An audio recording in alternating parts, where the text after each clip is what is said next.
Hello, I'm James Harvey, the professor of music theory at the College of Southern Nevada with 5-Minute Music Theory. We'll start the timer and we'll go back over to our note flight screen over here. We're going to talk about a melodic part writing rule that has to do with consecutive leaps. And I'll preface this by saying what I said at the end of the oversized leap video.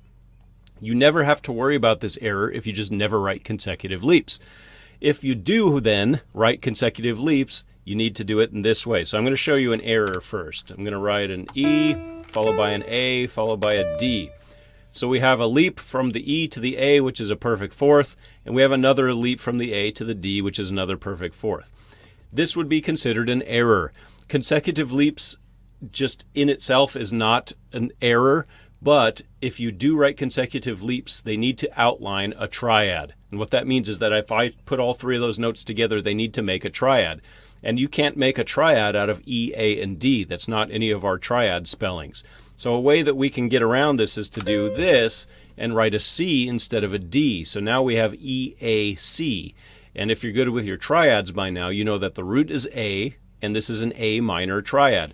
It is acceptable if it's outlining a triad, and that could be a triad in any inversion. So this would be acceptable, so would this from E to G to B.